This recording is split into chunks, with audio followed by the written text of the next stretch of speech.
I was thinking about like, is there like a quote unquote like primal scene that I had growing up of like you're sitting at the table and you don't want to eat something, and then some sort of like vague sense of obligation is invoked to you as a child because other people don't have this food to eat. Yeah.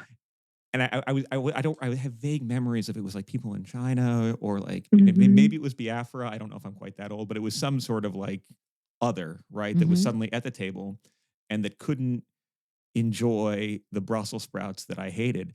And the thing that I think I was precocious enough a child to be like, well, why don't we just send this to them? Right. Which is, of course, ludicrous. But on another, I'm like, what does it mean that like I have to grudgingly consume against my will something that I don't want to Hmm. eat because someone else out there doesn't? And it was this odd way in which like social injustice or inequality was being leveraged in service of like my just regulating my own appetite or like consuming Yeah, something. It and didn't. guilting you into doing something that didn't feel right to your body in that moment, or that tastes disgusting to children. It's very clear developmentally that children just go through phases, and sometimes this lasts, sometimes it doesn't, of being legitimately neophobic, just Yeah. finding new foods or strong flavors, or bitter flavors in particular, like a Brussels sprout, really appalling, and being under this sense of not only pressure and coercion, but moral pressure Yeah. leveled by this illogical argument, because it isn't as if we can go, send out Brussels sprouts in the mail to people who would appreciate them. Yeah. That is not the way food distribution or food justice works, of course. But yeah, the sense that somehow we're under a moral obligation to go against our own appetites, our own sense of what our body needs at an early age, I think it's very pernicious. It's very damaging. It's very toxic. It's often done with good intentions, but so are many toxic, harmful things. Yeah. I mean, it is, and it's a form of discipline, right? That I think is supposed Totally. to last, well, for for the rest of that child's life. And at the same time, the kind of clean plate club mentality is not just about increasing consumption of food simpliciter, it's about increasing consumption of supposedly good foods. Right. So there is always this kind of fat phobic logic operating in the background too, which is, if we don't make little, Johnny or Susie or whomever eat their vegetables, then they'll fill up on so-called bad foods. They Mm-hmm. might get fat. That would be a disaster. All of this kind of operating sotto voce in the background that says that we need to, yeah, really discipline appetite, and that we need to be disciplining the body at the, very root of a lot of this. Yeah, I think that is part of what is going on. And I think children pick up on that for sure. I think one of the things that I really like about the book, and this is we'll get into this more, and it's towards the end, but when you assign a positive moral value to fatness and fat bodies as a part of human diversity, and there is a corollary there that is about appetite, right? Yeah. As something that ought to be a source of joy, a source of pleasure. And I mean, I'm thinking so much, and I think you and I are probably roughly the same age, because there are some slogans that appear in the book that I remember so much from my childhood that are about not embracing what you might call like the straightforward, like the pleasure principle, right? For like actually enjoying Mhm. the thing that is pleasing, but rather this sort of finding this sort of ascetic pleasure of self-denial, Mhm. which can also blossom very quickly into a full-blown eating disorder if that pleasure is something that gets reinscribed and affirmed. Or, I mean, that I think, is it Kate Moss, the nothing tastes as good as skinny feels, like the sense of like your pleasure should be in, and here's your title, also your pleasure should be in making yourself as small as possible, and that is the true source Yeah, of totally. And I right. mean, like, what if we just thought differently from the outset? What if we just said to ourselves, look, the empirical evidence on this, and also I think just experience of life suggests people come in different shapes and sizes. Mhm. Some people's bodies were just not meant to be small, and some people will never be small. We will always be fat or live in larger bodies, or however you want to put it, all of these being non-pejorative terms in my Mhm. parlance. What if we departed from the sense that it's basically as genetic as is height. It's Mhm. just a tad less heritable than height, meaning that upwards of 70% of the variance we find in the human population when it comes to body mass is due to genetics.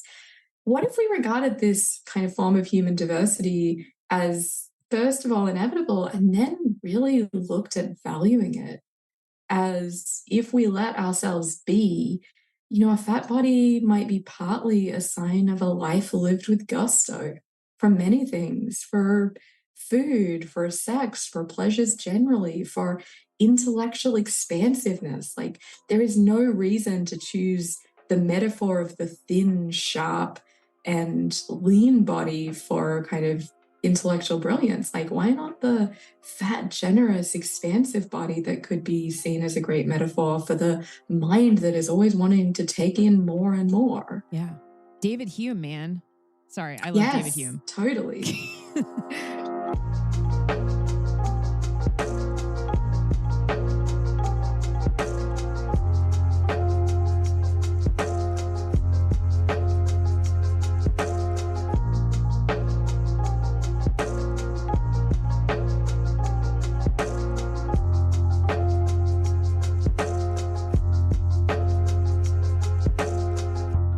You're listening to Ordinary Unhappiness, a podcast about psychoanalysis, politics, pop culture, and the ways we suffer now.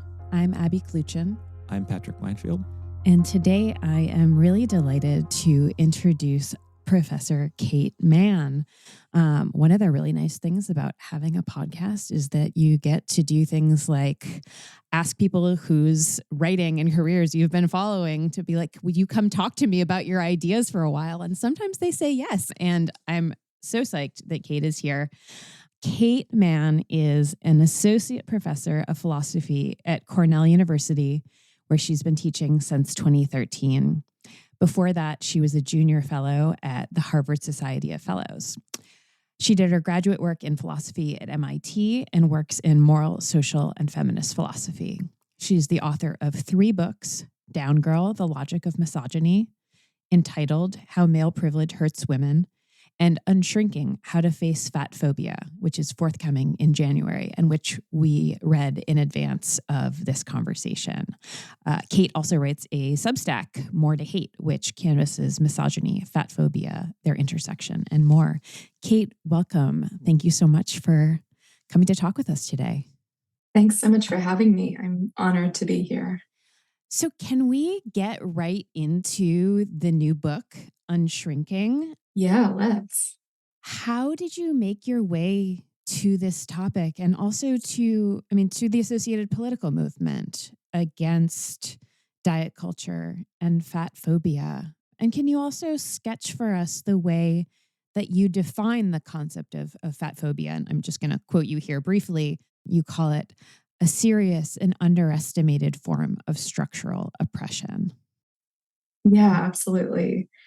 So I have been really immersed in fat activist spaces online for 2 decades, but in a kind of closeted way. I've long been a fat person myself. I, think of myself as having been fat since early adolescence. And I found the possibility that online fat activist spaces made salient, which is that bodies might just come in different shapes and sizes. We might just, some of us, be fat without doing anything wrong or being wrong, but rather our bodies might be considered wronged bodies, not wrong ones. That something is being done to us by way of injustice when we're derogated and marginalized and silenced and teased and bullied and all the rest of it. I found those ideas that I encountered through writers like Kate Harding incredibly compelling. But I was long so kind of mired in shame about my own body that it wasn't easy for me to talk about these ideas out loud. Even when I was in, very progressive, very feminist spaces in my work, in my professional life, I found these ideas about fatness and bodies both compelling intellectually, but very difficult to defend in terms of my own willingness to put myself out there and kind of publicly identify as a fat person. Mm. And part of that was like when I wrote about misogyny, which, as your intro highlighted, and thank you, by the way, so much for that lovely intro. I've been writing about misogyny for now nearly 10 years. And the kind of vicious trolling and abuse that sometimes you get online when you write about any such topic, especially as it relates to white male privilege, which I've been a pretty vocal critic of and interested in interrogating that phenomenon politically. You get just a lot of trolling and meanness and abuse. And it felt like admitting I was fat was a way of attracting yet more of that, and of a form that would actually hurt much more than sheer misogynist trolling. So this is a bit of a cliche, but it wasn't until I had a child, I had a daughter in 2019, that I felt like, oh, I actually have to deal with this shit. Not just having the beliefs that I've long had that there is nothing wrong with fat people. There is nothing wrong with having a larger body. And the kinds of injustices done to us are serious and underestimated. And there is just a very limited amount people can do to change their bodies in the long term. And there's a limited amount that we should do to change our bodies in the long term. So those beliefs were, yeah, very much in my mind, but in having a daughter and thinking back on the ways that my own childhood had been kind of marred by diet culture and marred by the intersection of fat phobia and misogyny, I felt like I really needed to deal with all of this in order to be, not a good, but good enough parent, Mhm. if I may, Yeah. who, yeah, didn't want to pass this stuff on to especially a girl who will have to, navigate these really harmful, toxic waters. And I wanted to be more of a role model for her and saying, like, yeah, this is me. This is my fat body. I am not ashamed of it. And to be able to really mean that when I said it. So the book is kind of partly my process of working through this. And I think to answer the second part of your question, it was in thinking about my internalized fat phobia that I began to realize fat phobia is so much bigger, no pun intended, than just, feeling bad about your body, which to some Mhm. extent all of us do. I mean, the diet and wellness and beauty industries are particularly well positioned to prey on, especially women and girls, as well as I think non-binary people's sense of insecurity to just, make a tidy profit off of us in ways that are well documented and certainly have been written about by generations of feminists. But like looking at this structurally suggested to me that fat phobia is so much bigger than just bad body image or something like that. The world is literally not made to fit the bodies of so many people. So materially, fat bodies are discriminated against in these incredibly potent ways in education, in employment, in healthcare. It's rampant. I Mhm. mean, I've discovered facts like for millennial women, there is about a $40,000 annual average wage gap between very fat women and very thin women with the same level of education and qualifications. That's a massive difference. And so the fact that there are those forms of discrimination and that the world is just, yeah, not literally not made to accommodate fat bodies flying from place to place or getting on a bus or sitting at a restaurant or a grandstand or a theater, just not having access to public spaces, partly because of the risk of being shamed and bullied, and partly because you just can't literally sit down comfortably in so many public spaces. That's a serious and underestimated form of injustice Mhm. that, by some measures, almost three quarters of Americans will be subject to. as many as almost 3/4 of Americans are classified as either overweight or obese, terms I use in scare quotes because they're so pathologizing of, Mhm. I think, a non-pathological state of being, namely fatness. But by that measure, majority, a significant majority of the population is fat, and yet we're building public spaces that are exclusionary towards the majority of bodies. It both doesn't make sense and it does make a kind of illicit, gross sense when we reflect that people are deeply hierarchical and that fat phobia is, to get at the very final part of your excellent question, Abby, a form of oppression that is premised on the idea that ranking bodies in a way that is quite linear and quite exact in roughly inverse proportion to our body mass, complicated by certain factors like for women, waist to hip ratio, and, usefully complicated by, other features of objectification of the body. But more or less, we just kind of can rank bodies on a scale that is quantitative and, yeah, is about, the thinner the better, more or less. That's a powerful way of oppressing people. And it's a way that's ready to hand, readily available, and as technologically accessible as our bathroom scales, basically. So, yeah, that's how I think of fat phobia. It's a pernicious form of structural oppression that is premised on the idea that fat bodies are inferior to thinner bodies in rough inverse proportion to body mass when it comes to intellect, morality, and aesthetics.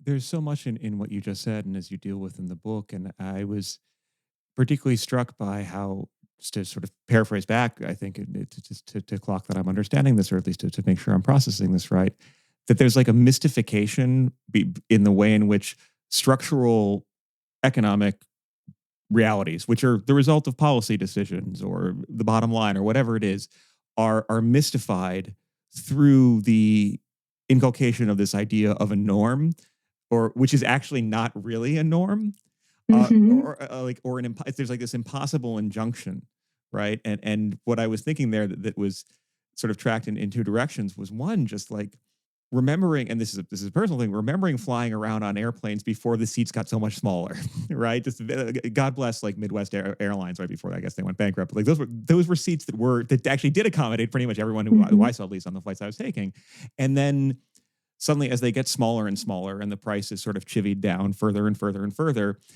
suddenly it's invoked in casual discussions by people I know and care about that, like, well, what a problem it is to sit next to quote unquote fat people on these planes. When the reality is not the fat people that's the problem, it's the rapaciousness of the airline companies making these seats smaller. But somehow it's naturalized into it's Mhm. their moral fault, and there's this sort of like specific onus that falls on them. And the second, Absolutely. yeah, and the second thing I was thinking about is just this what like other ways in which, and I think that this is a very germane, at least for people in our audience who are sort of psychoanalytically inclined, the ways in which we're taught or can be taught to internalize like impossible injunctions and the social Mhm. work that does, and how it both, as you described, like has a kind of irrationality or illogic to it, but it functionally produces a kind of sense making or like a functional logic. And I was just the other day teaching actually Freud's Civilization and Its Discontents, right? And Mhm. one of the things he gets very, very angry about, and pretty rightly so, given both his reasoning and I think his sort of like historical position as a as a Jewish man, is the way in which the Christian church, as he sees it, which preaches this idea of love your neighbor as yourself. Oh, Yeah, I love he's that like, part of the book. it's like this is an absurd injunction, right? Because one, like, what if One, people your neighbor probably doesn't deserve it. yeah, your neighbor could be an asshole. Like, go to the HOA, deal with your neighbor. They could be terrible. But also, like, what if you hate yourself? And Mm. but even beyond that, like maybe I think the phrase he uses it cheapens love. And particularly love of those Mhm. that are most dear. If suddenly you're supposed to love, like, I don't know, like the person who has their dog shit on your lawn every day, the same way you're supposed to love your child. And but even and beyond that too, it's like the historical material context in which there is both an illogic yet also a Mhm.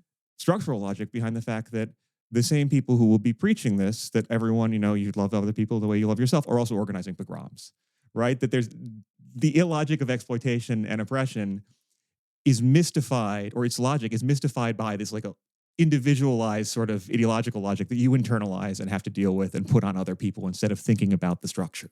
Yeah. Totally. That leads me you gave me a very nice segue to the next question I wanted to ask, which is about something we talk about quite a lot on this podcast, the idea of displacement. And sometimes we talk about it in the context, like more technically when Freud is talking about in the interpretation of dreams, he'll talk about like different mechanisms of the dream work, but displacement shows up all over the place. So, we talk about one thing in lieu of talking about the thing that we're actually trying to get at, or like affects that are supposed to be directed in one way are actually showing up somewhere else. And this tends to translate into logics of scapegoating, of victim blaming. And, this has a way of furthering certain political agendas and distracting us from urgent social problems. In another way, and I think this is language you use in the book a couple of times, Kate, is the language of like the proxy fight, or at least the language of proxy. So to take it back to Unshrinking, you make the case here that all too often discussions that are ostensibly about, and you all can't see me, but I'm doing air quotes around health, are actually about weight specifically. And you take this argument further and outline the ways that expressions of fat phobia and also these sorts of faux moral arguments about health both signal and mask expressions of racism and classism. And I wanted to ask if you can tell our listeners about how you understand this phenomenon, the sort of cultural work of these logics of displacement and some sort of like concrete ways in which we encounter them. I mean, that's such a great question. I mean, one of the things that I think listeners may or may not know is that when it comes to how we're measuring bodies, these BMI measurements, just to get very concrete about it, are based on the ideas of Adolphe Quetelet, who was a Belgian 19th century astronomer, and who was basically taking average white Flemish men to be the ideal. He explicitly said that the average man was the ideal one in a kind of explicit conflation of what is the case with what ought to be. So not only are people today being compared to, again, just to highlight the absurdity, European men in the 19th century, this is the comparison class to which our bodies are being held to. Like why? So on the face of it, it's incredibly illogical. It makes no sense why bodies should be held to be quote unquote average weight when that is actually lower than what is the average weight for most people living in, Anglo-American culture today. But it does make a kind of insidious sense when we get to this reflection that I've really been inspired in here by the work of scholars like Sabrina Strings and Deshawn Harrison, who have made it very clear that the roots of fat phobia, the roots of anti-fat bias are in anti-Blackness. And the way this happened is, kind of as interesting as it is disturbing. When the slave trade was burgeoning in Anglo-American society in the 19th century, basically white people needed a way to differentiate white bodies from Black ones in order to justify the slave trade that was burgeoning and becoming so much more brutal even than it was before. So this kind of increased brutality and increased scale of the slave trade led for white people kind of fishing to find a way that Black bodies were inferior. And the supposed fatness of Black bodies, which, by the way, was not based on actual contact with Black people, oftentimes the relevant scientists were theorizing from the armchair, having usually never been to the relevant parts of Africa. But the supposed fatness of Black bodies led to this sense that these bodies were inferior. So to be very clear, it wasn't that fatness was seen as bad and then the Black bodies were associated with fatness, it was the supposed fatness of the Black body that led to the ill reputation of fatness suddenly. Mhm. So white people basically invented this myth of the fat Black body and then said, hey, fatness is really, this bad thing and is a sign of, as String says, primitivity and savageness. And this led to quickly the establishment of social norms, particularly for white American women, to be as thin as possible. And that was the way in which fatness came very quickly historically to morph from a sign of wealth and luxury and abundance and prosperity, its own set of problematic associations, to a sign of being quote unquote savage, associated with Blackness, associated with being primitive as a people, all of these ways of associating fatness with Blackness, with badness, and deserving the horrifically racist fate that was, in store for certain bodies. So this association between fatness and Blackness has endured and persisted.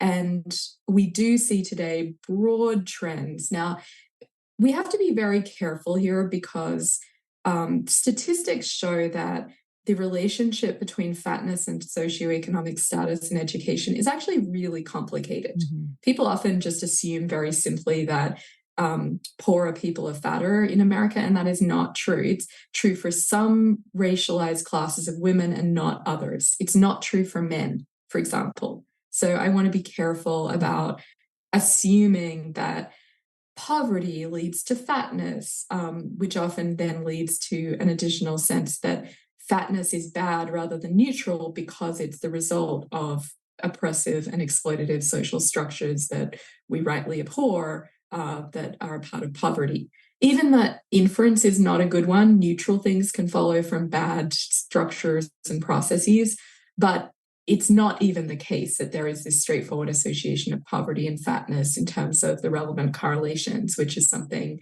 liberals often assume discursively too quickly and in a way that is not fully responsive to the, complicated picture that we have emerging of the relationship between the two. But certainly, fatness in the social imagination is highly associated with poverty. So when it comes to this idea of fatness as a proxy for other traits that liberals and progressives think of themselves as not biased or bigoted with respect to, these associations become very powerful, even if they're based, in an inadequate grasp of the empirical evidence.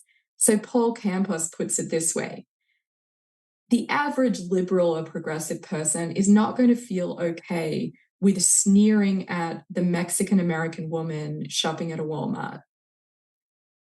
They will feel okay with sneering at the quote unquote morbidly obese woman shopping at the Walmart.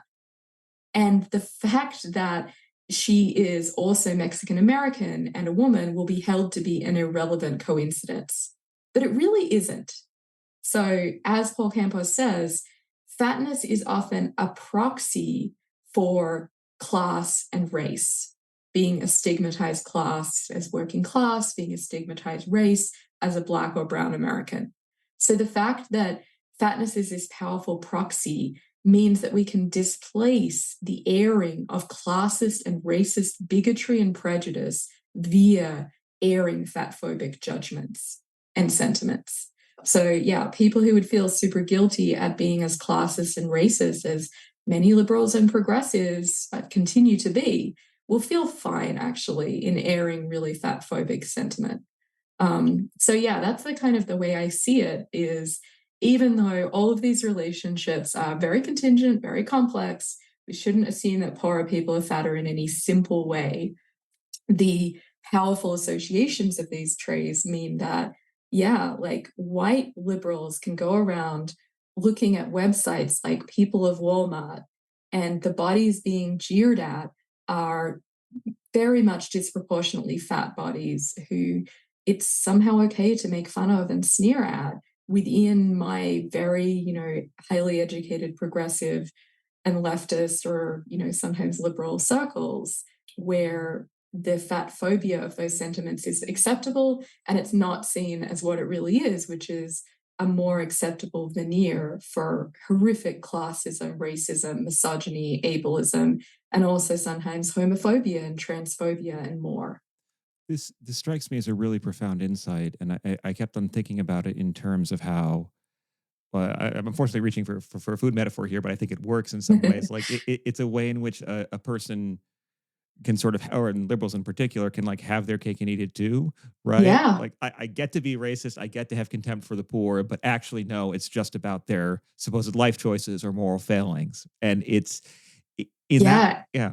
And sorry, just No, like no, please. I find that exactly the right way to put it. But also to add to that point, one thing I also should have said is then you get to wring your hands about, oh, their health. Oh, I'm Mm-hmm. so worried about their health. Where oftentimes people who do have this, like, I'm worried about the unhealthiness of fat people, are not worried about people's health in any other relevant dimension. They're not worried about people's mental health when Mm-hmm. it comes to the effects of weight stigma. Sometimes these same people are not worried about spreading COVID Mm-hmm. and, are resistant to masking in public spaces, even in internal, in spaces that are crowded indoors in winter and so on. So, the veneer is very thin, but you get to like wring your hands then about the unhealthiness of fat people, where people are not often that worried about others' health in other contexts when they're not, intimate friends and family. And B, the health effects of fatness are actually, again, it's this very complicated, very nuanced picture that we're not fully able to, say everything that we would like to be able to know about this relationship now because the state of the science is evolving. But one thing that we do know is that people don't tend to get better outcomes health wise by losing weight. So the health effects of weight cycling turn out to be very negative. Uh, Going up and down in weight, which is the almost inevitable result of dieting and losing a little weight, and then almost inevitably gaining it back, as study after study after study shows. You get these, independent risk factors for cardiovascular disease and diabetes and immune dysfunction and mental health struggles from weight cycling. But yet, you don't get the people who are ostensibly worried about fat people's health, worried about what is going to happen in a society that coerces people into dieting, which leads to people undergoing rapid weight cycling, which is a huge risk factor for health problems, where a lot of the people in the relevant categories would be better off maintaining their weight rather than going up and down in weight repeatedly. So yeah, again, you get this like powerful way of displacing what is really disgust and contempt for Mm-hmm. people's bodies and just not liking fat people, while at the same time often having this like weird like lure of like wanting to kind of stare at fat people from a distance, which disgust has this like interesting set of properties as a moral emotion. But yeah, kind of wanting to have this prurient attitude towards fat people.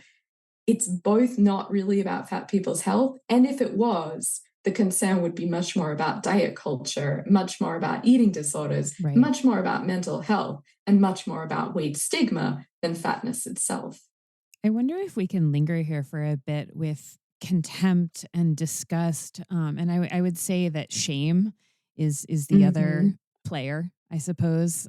Can we talk about shame and disgust and contempt and the way these I mean, you can call them moral emotions, I suppose, if you want. I know that at some point you refer to disgust as particularly a sticky and contagious Mhm. emotion, but can we talk about how these play a role in your thinking, and also how they are in turn shaped or cultivated by fat phobia?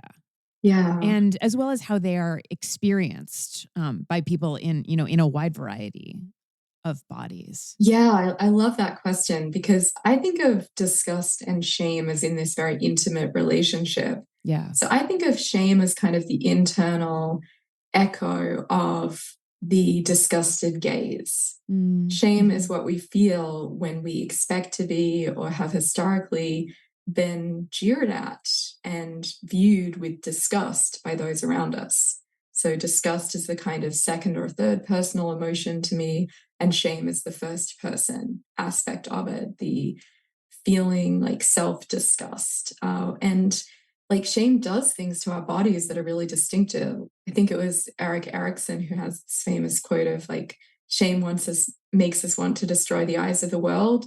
And I've always thought like that's so inaccurate. Like for most of us, shame makes us want to disappear. We want to remove our eyes and avert our gaze from that of others. Mhm. It's only the most entitled people who want to destroy the eyes of others to have us not be looked at. Most of us are just like, oh, I want to fucking disappear. I want to be invisible. Yeah. I want there to be a hole in the ground. Like this is all very like common language that is very suggestive, I think, of the experience of like shame making us want to sever the sight lines between self and other. Mhm, But mhm. usually, typically for people who aren't maximally privileged and, a little bit uh, violent in impulse, it makes us want to remove ourselves, to shrink, to hide, to run away, to disappear, to be very small and quiet and still. Um, so that experience of shame, like a big part of this book is just wanting to combat that Yeah. because the way that we combat shame oftentimes is meeting others' gaze and meeting a gaze that is understanding or solidaristic or resonates with our own in some measure rather than disgusted with us. And so that hope that all of us who occupy vulnerable human bodies and who view our bodies as like full of idiosyncrasies and weirdnesses and vaguenesses and vagaries and ways in which our bodies don't conform to the ideal. If we could all meet each other's gaze, maybe it's too idealistic, but I think we would make some progress, both in terms of the internal feelings that we would have around this stuff, and also in terms of, yeah, like solidaristic social movements to really build political momentum for making the world accessible for all bodies, including disabled bodies, including trans bodies, queer bodies, and yes, fat bodies too. Um, so, yeah, to return to the kind of the question of the disgust aspect of it, like part of that is pushing back against a way of looking at people that is judgmental, that is visceral in a way that is really powerful. Like one of the things that disgust does when it's leveled towards any object, including fat bodies, is it spreads to other people. And like I am no proponent of like Evo Devo crap. Like I have very little time for it. But it is kind of interesting just to observe that disgust played an important role in our evolutionary past in making us feel averse to foods and pathogens. Mhm. And so having a disgust reaction that was socially visible would help other people avoid that same contaminated food or pathogen. So you can see how there's like a natural kind of story about why if one person levels disgust towards an object, especially if they're a socially respected person, others in the vicinity may come to share that disgust. So disgust tends to like be very catching. And it also tends to be very sticky, as you said, Abby. It tends to be the kind of thing that once we're socialized to feel disgust towards an object, it's very hard to undo that reaction. It's not impossible. Mhm. We've seen historically political movements have pretty good success, seemingly in combating disgust reactions. Like, Mm. think about like the movement just for queer people generally has done a lot to mitigate the disgust reactions to which queer people have often historically been subject. Now, of course, I don't want to suggest that homophobia is a thing of the past. And, it seems to be disturbingly on the rise. And transphobia is an absolute scourge that I think is one of the most urgent political problems facing us today. But nonetheless, we've seen political movements do this important and difficult work of dislodging disgust reactions that, yeah, once you have a lot of disgust leveled towards a group of people or even just some set of objects, that can be really hard to undo. And I think it is in standing together in an unashamed way that we make progress. So, in other words, it's something like queer pride, fat pride, trans pride, other forms of pride movements that we see us making progress towards not being shamefaced about completely benign human traits that ought to be experienced, celebrated, just regarded as a normal, natural part of human diversity. That's what I kind of hope to see with I think, beginnings of the mainstreaming of fat activism that we're seeing in the culture.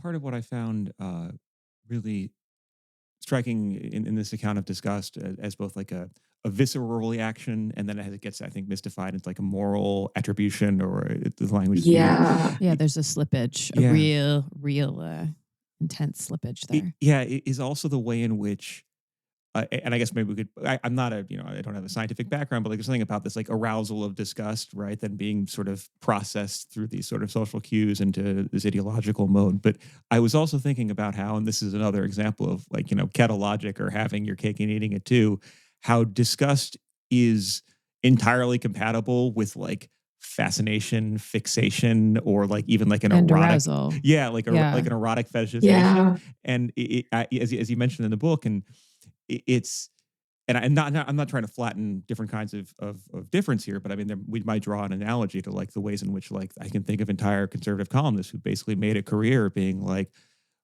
I was doing research on gay pornography, and let me tell you what these guys are into, right? Or like, Mm, what exactly are trans people doing in the toilet? It's like, well, they're probably doing what everyone fucking else is, but like yeah. bracketing that, like the way in which you can both hold in contempt or like view this prohibited person or this person who you see as being abjected or gross or rendered socially disposable, Mm. that part of what that makes it such a powerful mechanism of, I guess, like subject formation, right? It's not just how it's internalized on people who are in that position. And here I actually found myself thinking like of some stuff that Frantz Fanon says, right, in Black Skin, White Masks about like Yeah. blackness, right? That like it's not just, as he calls it, like an interiorization of a inferiority complex on the part of the colonial subject who like comes to see themselves as being inferior, or not like ontologically inferior, but is made inferior by these social Mhm. processes. But how that process of like being a sort of like objectifying yourself in this way that is a profound type of alienation, I guess you could say, to use his language, right? Yeah. It coexists with being a correlative sort of set of psychic formations on the part of the ostensibly normal white colonizing subject, where they, on the one hand, view black bodies as like a source of, well, they're phobogenic, right? You get scared of them, but also they're very eroticized, right? And you're Mhm, fascinated by mhm. them. And so the fact that these modes of essentially sorting people into categories and like attributing disgustability, like being disgusting to some of them, also accommodates, again, like the pleasures of like, whether it's the moralizing pleasure of, well, I just only care about their health, or the pleasure of Mhm. like, well, like literally, what are they doing in the bathroom? It allows for all of this, and as you say in the book too, like if we trust what like Pornhub or whatever discloses in terms of search terms, people are and this is, I think, an entirely normal thing. Like they're people are sexually aroused by people of all sorts of different body compositions, right? Yeah. Exactly. Yeah. I mean,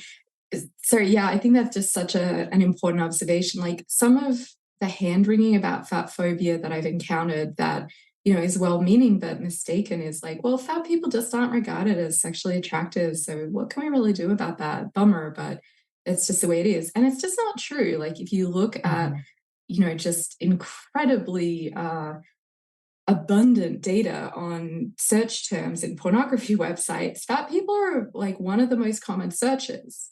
Now, that doesn't mean fat people are necessarily more popular than thin ones, because thin people are probably the default, but it means fat people are certainly regarded as sexually desirable and attractive, at least to jerk off to by a considerable portion of the population.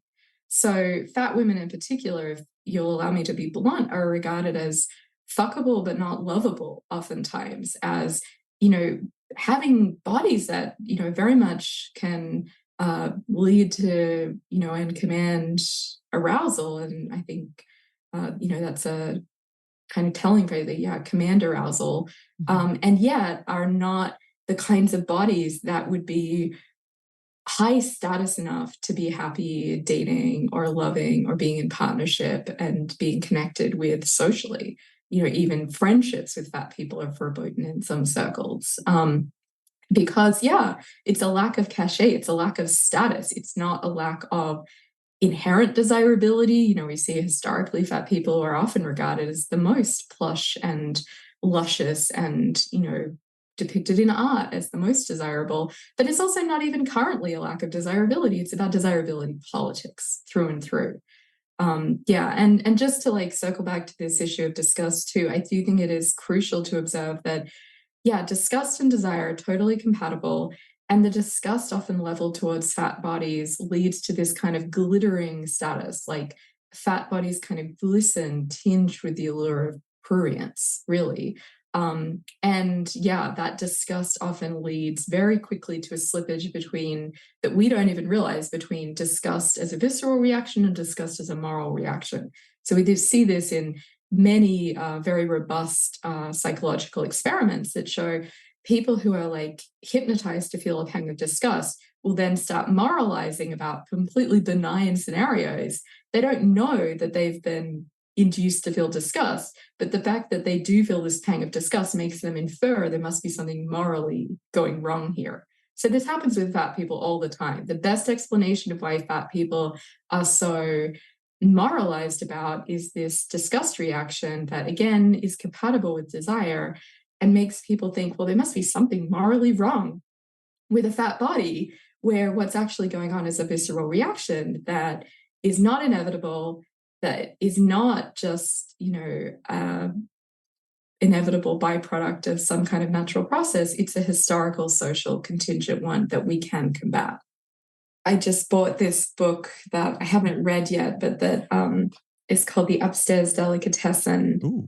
that is by Dwight Garner, the New York Times longstanding book critic, and just about his fatness, like being partly, he had the same kind of appetite for food as he did for books. And I just thought there was something wonderful in the review of it that I read, which was just like, yeah, he just had gusto for many kinds of pleasure and relished these That's things. yeah, I was trying to think in to put in sort of like psychoanalytic or like critical theory language Mm, that might be like what's at stake or what are the several things that are at stake in the displacements or sort of like the sleight of hand that you describe where it's like fat people come to stand in for other things or they become an object by which people can vent certain frustrations or work through certain anxieties or in any event in encountering them and stigmatizing them, they are not themselves being dealt with. They're being sort of reduced or something. And I kept on thinking that there seems to be something going on where it's like being fat, it becomes like this socially agreed upon normative stand-in for like this is your failure to sublimate, right? Like you should be mhm. you should somehow be doing something else, and it's such a pernicious twist because of course well, I mean, yeah, does that example you gave just illustrates like one can have an appetite for like food and books, or at the flip side, I was also thinking about the work done by like the phrase like looking smart, right? It would. Yeah. The more I thought about it, I had this mental image of like the Wittgenstein bod or something, like someone very very Mhm. lean and like hatchet face, sort of like they're literally and figuratively hungry somehow, and that was Yeah. it's remarkable how that's and I don't think I'd fully seen this until I read the book, right, which is just a remarkable text, but how ubiquitous that process is. Totally. I mean, it's almost as if we see the fat body as this kind of, I don't know, sign that someone has, well, put it this way.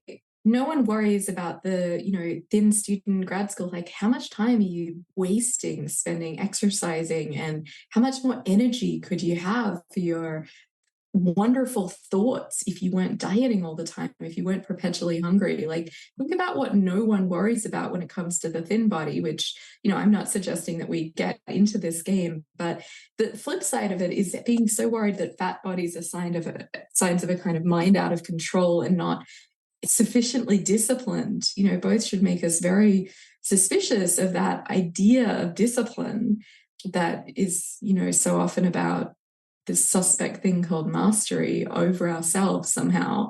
But also, yeah, like, why not have the opposite reaction? It's so arbitrary. Why not have the reaction that, like, well, here is a person who both lives life with gusto, but also who maybe isn't wasting endless time on superficialities and fool's errands of disciplining the body and making it into, an object for consumption rather than a vehicle for a living life. I think that was a term too that really struck me in the book when it comes up. But this idea of mastery and like the investment that we have in and I think the stigmatization of fat people is a symptom of this, so to speak, right? Our investment in like, well, I can even just look at your beautiful writing about this, about sort of the way in which like, well, if we can retain mastery over, if we can retain a mastery over our own body, or at least if we can blame some other people for not having presumably exercised sufficient mastery and control over their bodies, then somehow we don't have to think about the ways in which our bodies exceed our control. And the ways in which I think you have a lovely line here that about like the ways in which bodies are not reasonable, right? The fantasy that they are reasonable, they can be wrestled into submission via that suspect thing called mastery. And I was thinking about this in terms of, well, as you say, like bodies are not reasonable. They bend, they sag, they break, they get fat, they get old, they get ill, they become disabled, they die ultimately, and we die with them. That is, of course, frightening. Apart from just being beautifully written, I was like, oh, this is the anxiety that's at play. Like it's the fear of so much that leads you to, well, why not like put it on someone else? Because then you don't have to go that way. No, exactly. And such a tempting little project because you can sort of control the edges for a little while. You can, kind of work and work and work at this treadmill of kind of self-mastery when it comes to weight. Because it's not like people can't manipulate this a bit. It's just that in the long term, weight comes back pretty inexorably. Partly, I don't want to feed into the myth that there would be something shameful if fat people did eat more than thin ones. I think, the evidence on this is really mixed and inconsistent and all over the place. But like, what's the shame in eating? Like, what's the shame in having an appetite? People just, have very different relationships with food and hunger and appetite. And that is itself just fucking fine. Like, who cares? But, like part of it is, just this like little project that we can just control, be pretty tight and rigid and just like, every day weigh yourself and every day surveil yourself and every day police what you eat and every day like maintain this little illusion that by choosing this and not making this bad choice that we're in control and we're not, like every, person with whom I interact who is chronically ill or disabled and, has a relationship with their body that is in some way hard won, whatever their relationship to things like, the disability pride movement that I have like an enormous amount of sympathy with, even those who are not comfortably at home in that political movement have this sense that like, we have to have a real sense of our vulnerability that isn't, regarding human vulnerability and frailty as both within our control and as, blameworthy. And so, I mean, that's so obvious and so irrational to think the opposite when you say it like that. But yet that sense that we can just kind of hold on, like even the body language I have now of just being kind of clenched and tight and keeping things like close to you in order to not just recognize that, like bodies change, people age, we die, all of it. It's terrifying and it's facing it as the stuff of life. We have to.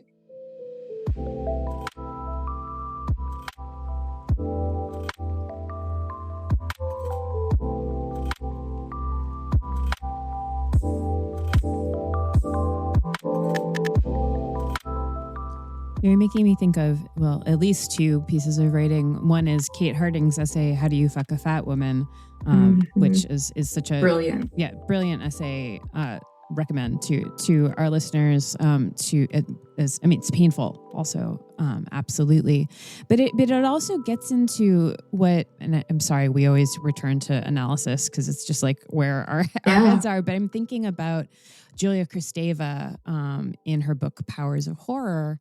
She's writing Mhm. specifically on the concept of the abject or Mhm. abjection, which she locates in all sorts of places, but the maternal body is one of those sites that is for so many people a sort of site of horror. Is it one? Is it two? Is it subject? Is it object? And the idea that abjection itself can have the sort of effect on what we might call the viewer here of feeling confused about boundaries between subject and object, and that might code or be experienced as disgust, but it also equally, I think, might have, and Patrick was already speaking to this before, but like have this profound allure. And I do think it's helpful to, you know as much as I want to say, like when it comes to shame, for instance, and I think about like shame, like there's an actual shame posture, right? Like you drop your head. I'm sorry, Dan. I'm not Eyes talking. I lowered. did it. Now I'm not talking to my mic correctly. I dropped my head, and now I'm for shame. My producer will be angry. There is something so important about the idea of you raise your eyes up, right? You deny that shame posture. I think the way you were talking before, as far as if I understood you correctly, you're thinking about pride as a sort of Yeah. other side of shame. But I'm not, shame is not something that I want to go to bat for, right? I'm pretty good with Mhm. evacuate. Like I think I've got some uses for guilt. I don't know if I have a lot of use for shame. Disgust, though, that's something Mhm. that's interesting, and I don't think that, even though, as a political and as an interpersonal imperative, I would want to say that it is necessary to try to decouple the disgust that so many people do feel for fat, but that we can also understand disgust as something that is taking the self out of the self and also out of the sort of existing relationship with the other, that it involves for or it allows for some other like interesting and possibly productive like configurations of the self, not in the way that we currently understand it. Mhm. But I don't Mhm. know, I'm being very free associative here. No, I mean, I don't think we can dispense with disgust or shaming practices. So, one way that we can look at this too is, there are practices of shaming, which Mm-hmm. I think are often about leveling a disgusted glance that has a kind of moral inflection to it. Mm-hmm. Being disgusted at something that is racist or sexist or misogynistic or xenophobic or whatever it is. I mean, I think we actually just need to reroute some of these things to, Mm. like, what if we appealed to people who do really care about being egalitarian in some broad sense?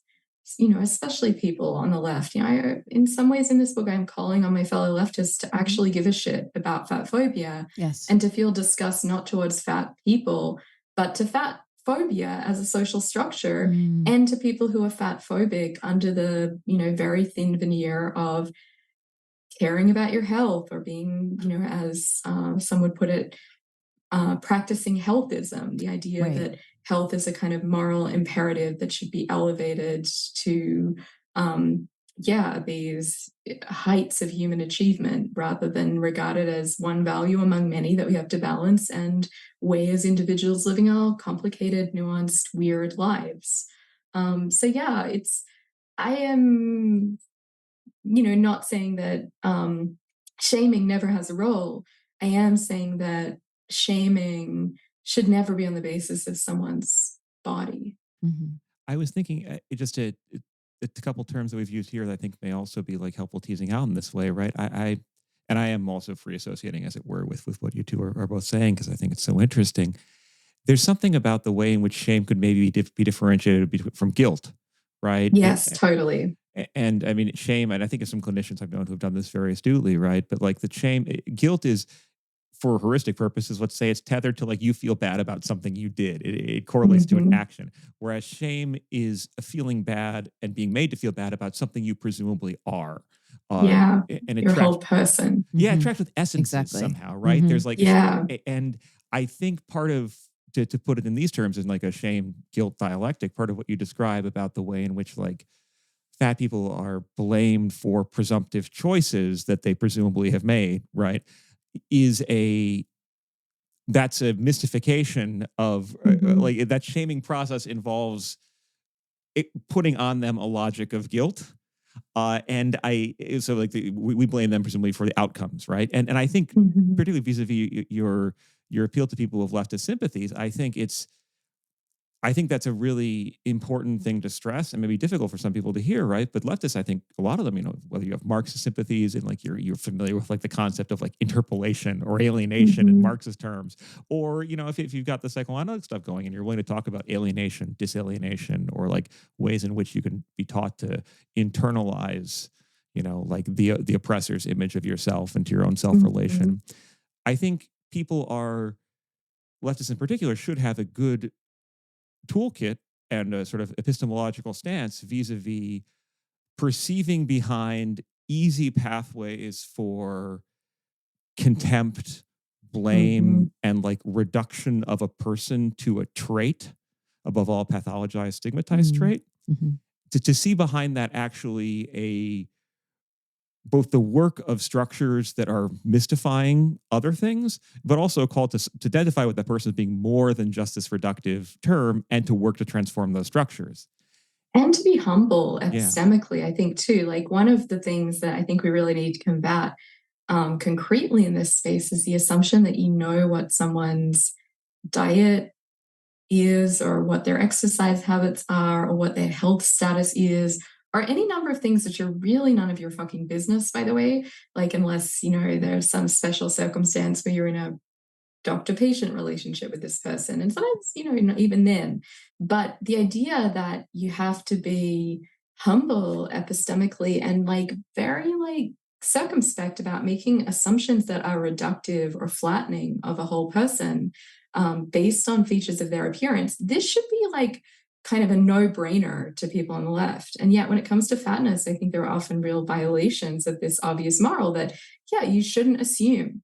And, even if you are correct in certain of your assumptions, you should be really careful about moralizing things like what people eat, or, and it's not as simple as just like, well, fatness is the result of poverty, and poverty is the result of social structures that mean that fat people who are poor are eating Cheetos all the time. Like it is not that simple. And it is this kind of reductive, flattening way of viewing people that is both empirically inaccurate, and also, I think this gets kind of filed under the heading of dehumanization, which is to me a too blanket term for something that is much more piecemeal and complex. So, I'm on the record as someone who thinks that misogyny doesn't characteristically involve dehumanizing women.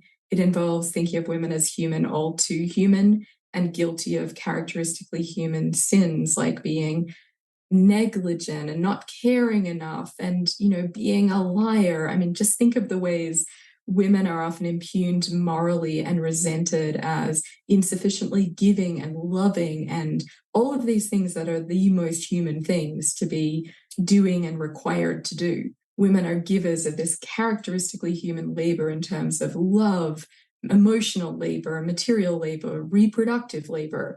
All of this stuff suggests that misogyny isn't about dehumanization.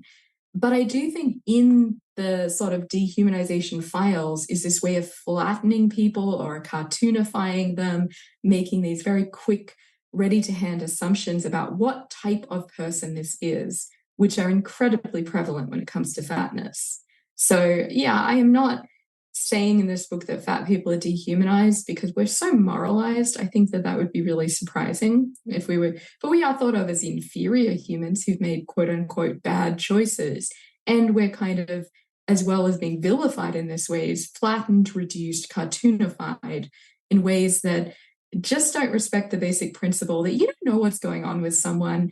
And oftentimes it's both none of your business, and if what is going on is them eating a lot, who cares? Like, that is not, something to be moralized about, short of someone literally taking food out of someone else's mouth, which, I can show you is not the case with the vast majority of fat people.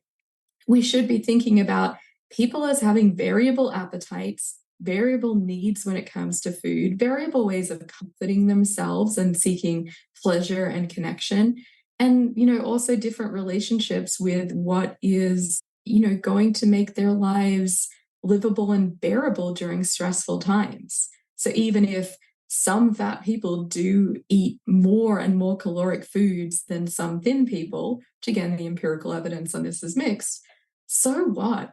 Why don't we just stop fucking judging people about that?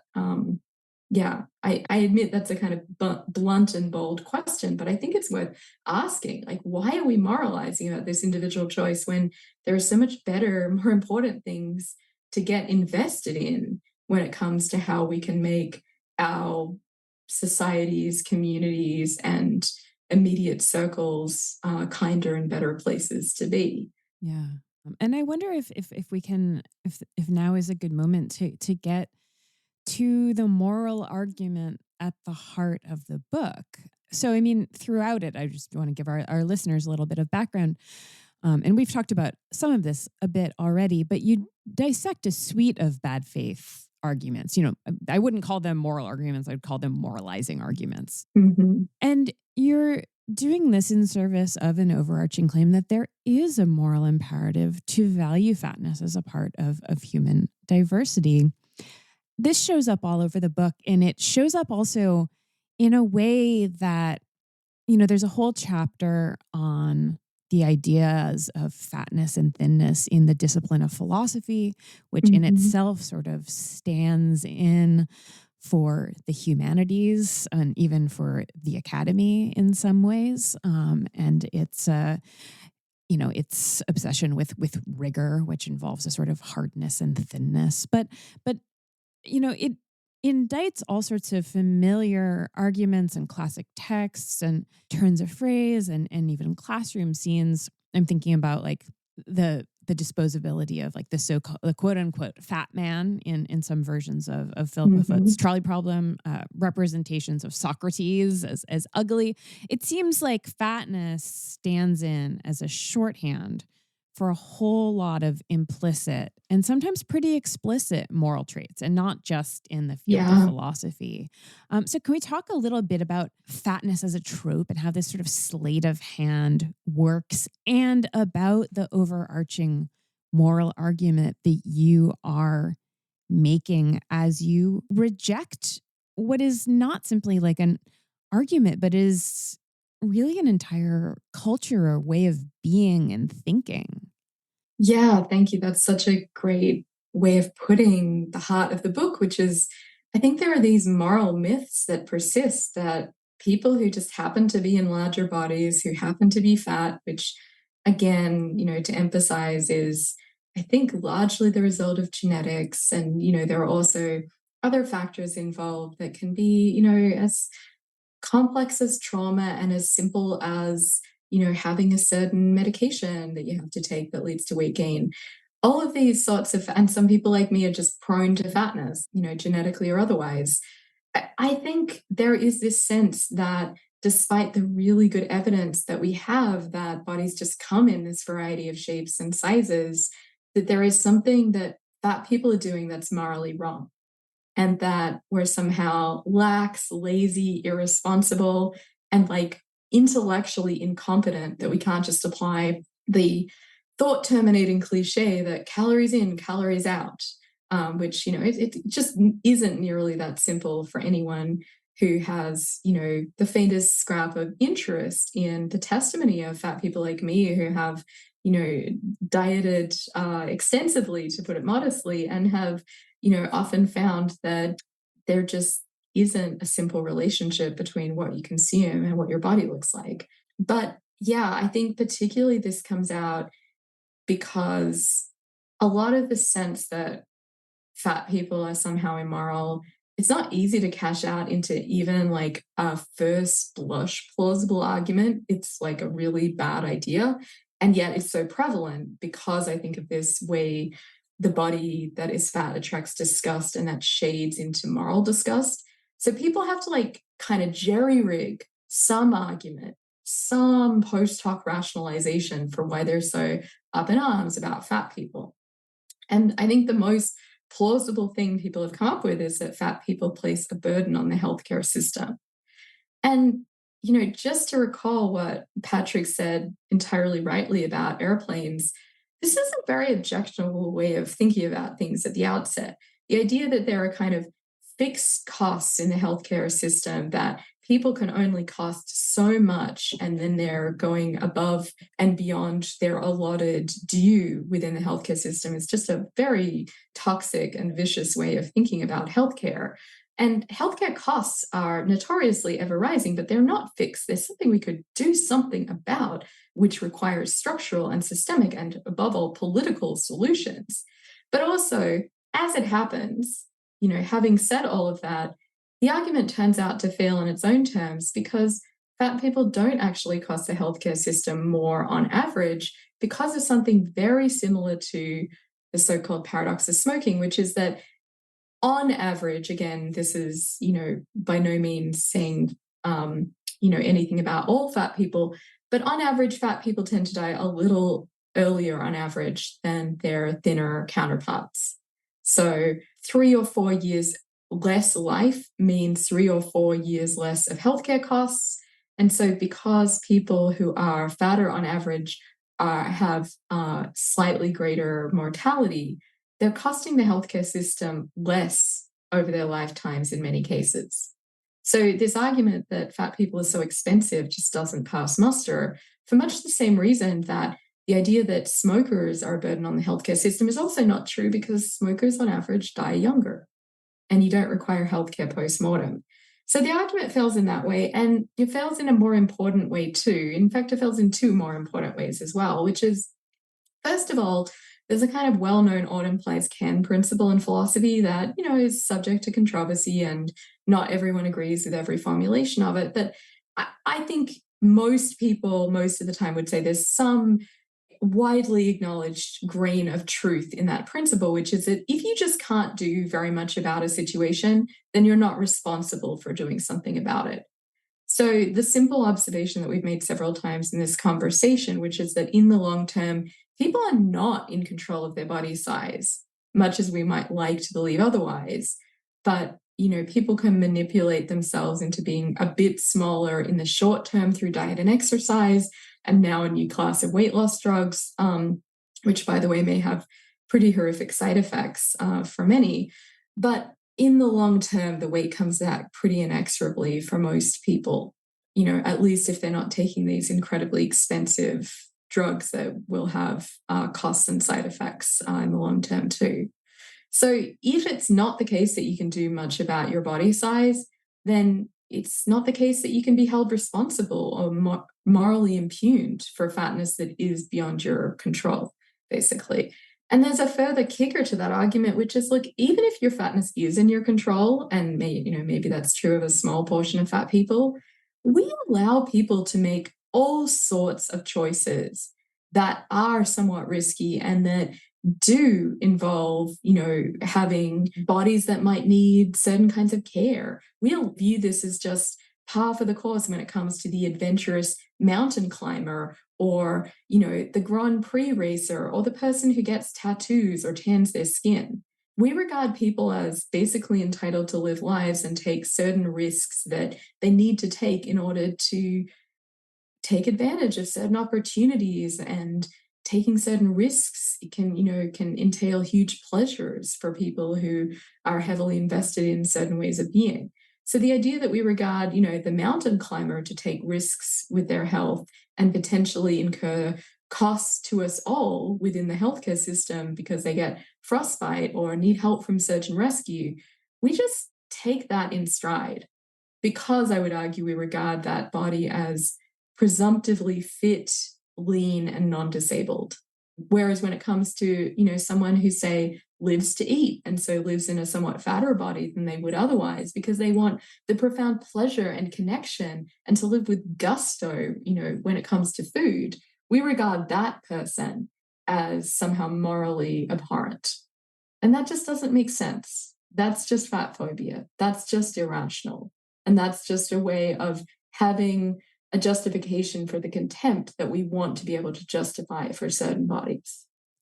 It seems like this is such a clarifying intervention on your part, and I think it really is properly radical. And I really encourage people when they read the book, which I think they absolutely should do, to sit with it. But this, the way in which like it's like, and again, I'm thinking here, my friends who are leftists, but also like people who I like to think critically about things in general, right?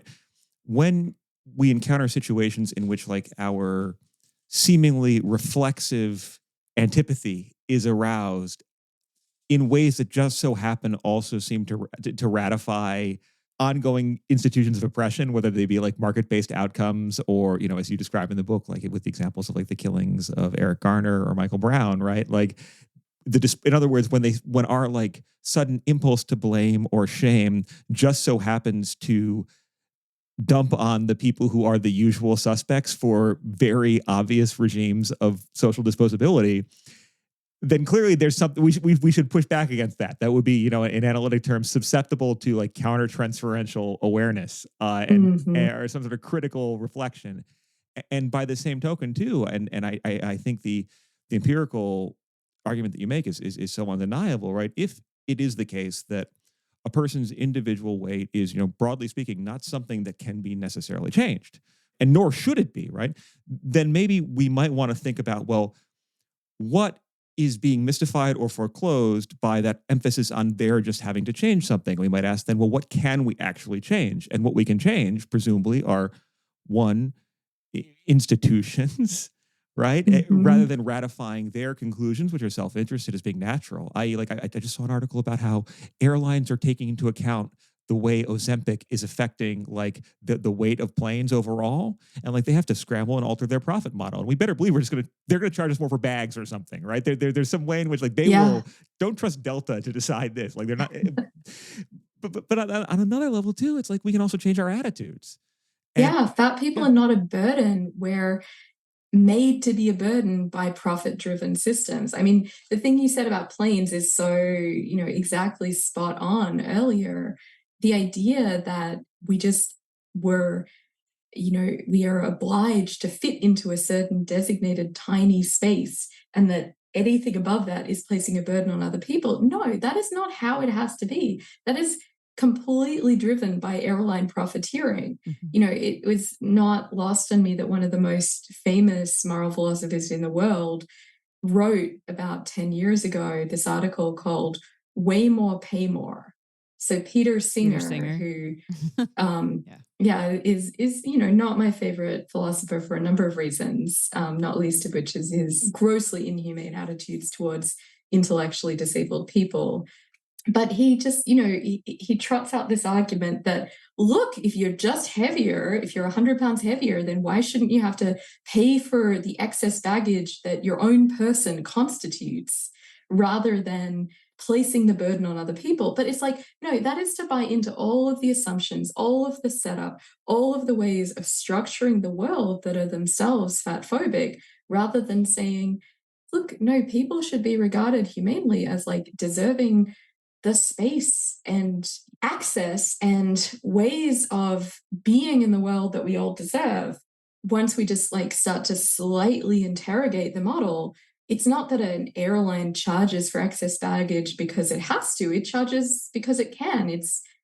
Profit model involves making airline tickets as low as possible and then charging outrageous surcharges for, so-called excess baggage, things like Wi-Fi, things like food, things like upgrades. It is just not like it's kind of the natural, landscape that we occupy, and then should be uncritical about and asking kind of mean and utilitarian questions about, well, how can bodies be made to fit this world better? And are you costing me as a thin person something more by being a fatter person who encroaches on my space? No, let's ask how this structure is organized to begin with, how these profits are being made. And let's ask too exactly the question that you just asked about, who are the most put upon, most disposable bodies, who are the most exploited, the most beat up on, and the most marginalized, who, in the cases that you drew attention to of Eric Garner and Michael Brown, these are large Black men, fat Black men, whose bodies, Deshaun Harrison has argued, are regarded as kind of beasts, the lowest kind of human being in a structure of hegemonic humanity, who are just regarded as fair game for being executed, murdered by state actors. And because they were fat Black men, Michael Brown, on the one hand, was regarded as, by the white supremacist, racist forces and individuals involved, like Darren Wilson, the police officer, the cop who murdered him, as too big and beastly to be subject to a basic duty of care on the part of this state actor. And in the case of Eric Garner, he was regarded as too frail and vulnerable because he had a heart condition and type 2 diabetes to be regarded as, again, the proper object of care on the part of a state actor. This is just so much bullshit. It's so much racism, and it's so much disposal of certain people's frail, precious, vulnerable bodies when they are the bodies that are regarded as the lowest of the low on this scale of hegemonic humanity that is as deeply racist as it gets, and where fat phobia is this powerful way of practicing and promulgating that racism, that anti-Blackness, and that homicidal intent when it comes to fat Black men that, again, Deshaun Harrison has drawn crucial, vital attention to. Kate, so much of Unshrinking is written in, as I think our listeners will get the sense, like in a mode of well deserved blistering social critique. All right, but I also think that there's a lot of resources here for reframing conceptions of bodies, of subjectivity in ways that feel much more humane, and in particular, I wanted to draw all of our attention to this phrase. It just shows up a couple of times, but it struck me as being really important. I wanted to ask you about it, where you talk about individuals and you call them denizens of their Mm. bodies. It's such a suggestive phrase. I'm not sure I've seen it somewhere else. And as somebody who's also in feminist philosophy and is, Mm. invested in this like stodgy old thing we call the mind body problem that we still haven't really managed to crack just yet.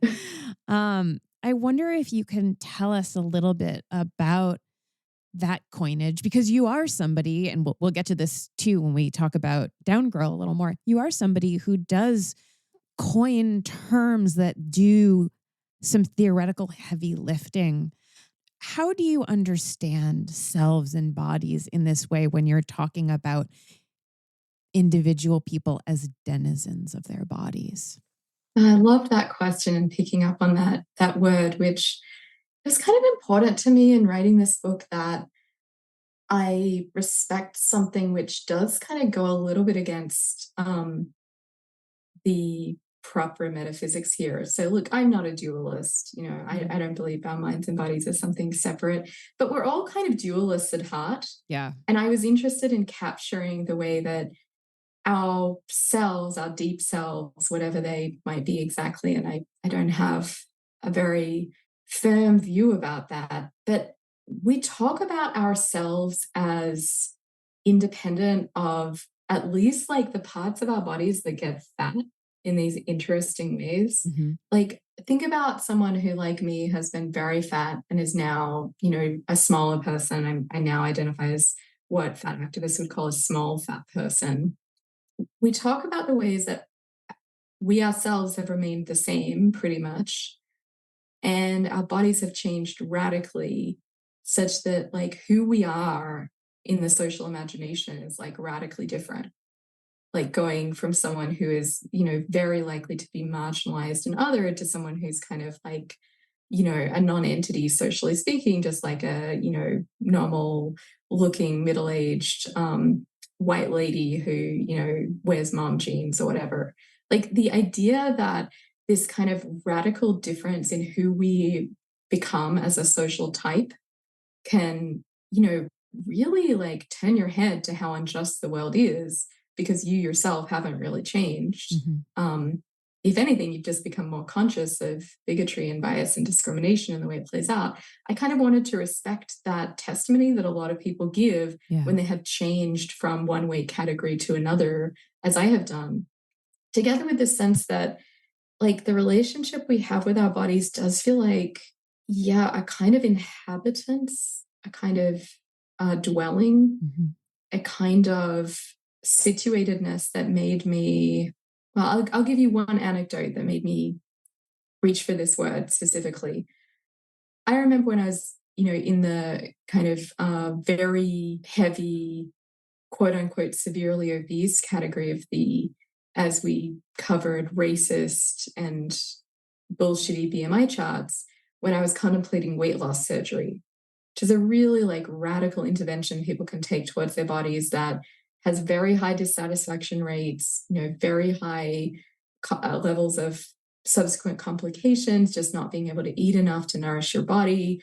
You know, things like hernias, bone loss, osteoporosis, bowel obstructions, as well as the not insignificant mortality rates associated with these elective surgeries. So I Mhm. was contemplating all of this. And the thing that kind of got me to stop, that stayed my hand, was really this idea that was my body was a comfortable place to live. And that just felled me in my plans to like cut my stomach in half or, you know, amputate 80% of it in some weight loss surgeries. I was just like, wait, although I might not be comfortable in the world, might not be comfortable with how people look at me, I am in a body that is largely pain free and that is not actively causing me any problems and that is really doing a lot for me. And the idea that she might even have a kind of an identity of her own, like I might need to show her some grace Mhm. in terms of her size or shape, you know, for whatever reason, that was the idea that kind of got me through a period of wanting to, yeah, do something radical and I think oftentimes quite destructive to my body. And so the idea of being like an inhabitant, a dweller in my body. Yeah. And yes, like, of course, this has to coexist with the sense that we are our bodies and our bodies are ourselves and all of it. And, you know, our Mhm. minds and our bodies are not separate. And I believe all of that. But it has to somehow coexist with this way we have of talking where sometimes we can kind of be within ourselves, standing outside, looking at ourselves a little bit, and forgetting that we are inside our bodies, we are within our bodies. Like that is the origin of the old French origin of the term denizen is like I probably mispronounce it, dines, withinness, that innerness. I think can be a really powerful antidote to looking at our bodies as just like a tarnished object, which is how I had been envisaging mine. What struck me too in this, and I hear it in what you're saying now too. If you'll permit me to suggest this, is this way in which like certain types of dualist logics, or you know, the naive dualism, which we believe, or which we're inculcated to believe in, despite ourselves, and we instrumentalize our Yeah, body, like it all flies in the face of. And you know, I'm saying this as a man, right? So like obviously like do writers there, but like it all flies in the face of the obvious, undeniable fact that at least for the, for now, and you know, for the, as long as we've been human so far, we come from other people's bodies, yeah, and and the idea of like being a denizen of your own body indexes the fact that at one point you were the denizen of Someone another person's else's. Yeah. body. hmm And hmm I think here too of just like being bodies together in other ways. And you have these beautiful lines about like, well, why not actually have the pleasure of a meal with other people, right? Or the pleasure of a religious or ritual meal or whatever it is, just like being bodies together, enjoying food, right?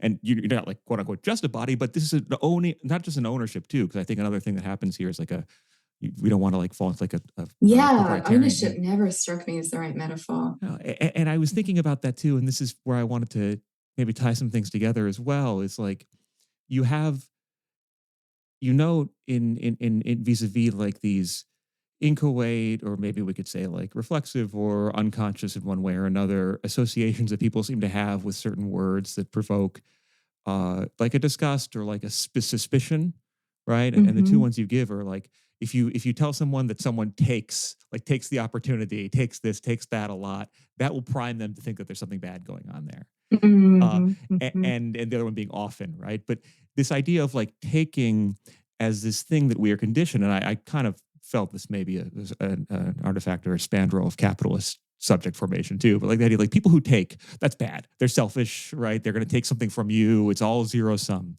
right? That was the thing that we're in the body of the fat person and their supposedly bad behaviors we're supposed to turn against, right? And there's something about that Mhm. that atomizes and sets us against one another. But what I found myself later encountering in like one of the last pages of your book, which I just thought was a profoundly beautiful line, and if you forgive me, I'm going to read it to you, but also to the audience. But where you were describing another sort of moment that you have where you have your daughter and you want to not reduplicate your own experiences or the experiences Mhm. of the cultural surround in her own sort of ongoing formation as a subject. And to say just to people who are listening to this, that part of it here is also the long running and very funny bit that you do about how for some reason people from like Steven Pinker to other sort of philosophers have this problem with lasagna. Like that's always the Always the example of something fat people are eating and yeah, secret eating way too much of. Oh, the lasagna, the it, else. I don't know. I was like, is this like a George O'Keeffe painting on a plate? But there's something about the like it provokes like this primal abjection. But you have this line here where it's a paragraph. And so these days, most days, I manage to say fuck you to diet culture. I eat when I am hungry. I eat what sounds good to me. Sometimes, even often, I have the goddamn lasagna. I share it with my daughter. I know that she is watching me, taking in everything. And there's something I felt there about the distinction between being taught to like despise people because they supposedly take in this zero sum atomized way, right? That these monads who are just going to be consuming selfishly Mhm. versus this idea that, well, actually our existence and embodiment, which comes from one another, from being a denizen in the mother, Barbara Johnson's line, the mother's the first place you've ever been, uh, Yeah.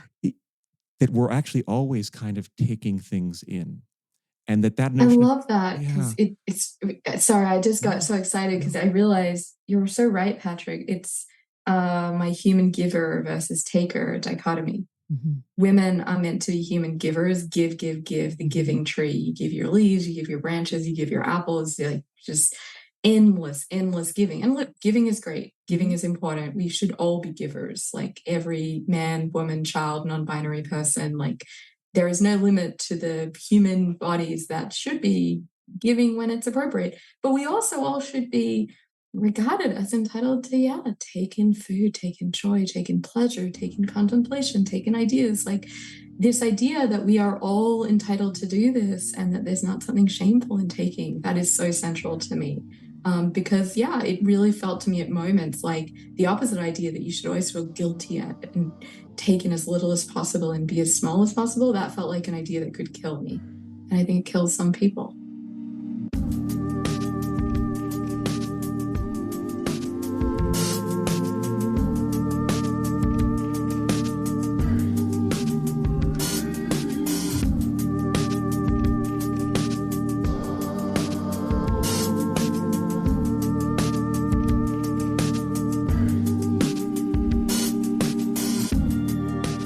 Kate, thank you so much for being with us and talking with us today. I'm very excited for our listeners to get to have their own copies of Unshrinking in their hands in Thank you. January.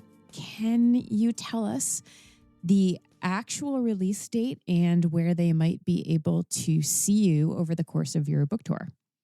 Yes. Well, first of all, thank you so much, Abby and Patrick, for an amazing conversation. It felt so generative and fruitful and fun. So it meant so much to me. And yeah, I would love to connect with people. So I did sign up for a modest book tour because, I just want to talk about these things with people. I think people are at lots of different stages when it comes to tussling with these things, and I would just like to connect. So I will be doing a little book launch event here in Ithaca, where I live, on January 9th, which is when the book releases. And then I will be in the Harvard Bookstore in Cambridge on January 22nd. And I'll be at the Montclair Public Library in New Jersey on January 24th. That's a Wednesday. I'll be at Community Books in Brooklyn on the 26th. And then on January 27th, I'll be at Politics and Prose in DC. So possibly more tour dates to come depending on what happens. But I would really love to see any of your listeners and to speak with them if any of those dates work. Perfect. I will put that all in the show notes as well for it to be easily Amazing. accessible. And if they want to sign up for your newsletter, which presumably also has some of this information, Yes. how can they do that? That is a great question. So you can go to Substack, and I am Kate Manne on there, but my Substack is called More to Hate. I will definitely be announcing tour dates and book news. And also just I regularly post little essays, little reflections, and most importantly, it's a great place to talk in the comments with readers about ideas that I'm tussling with. So I would love to see any readers in the comments coming from your podcast. That would be really great to have that crossover. Wonderful. Well, thank you so much. Really, thank you. Yeah, it was wonderful. Thank you.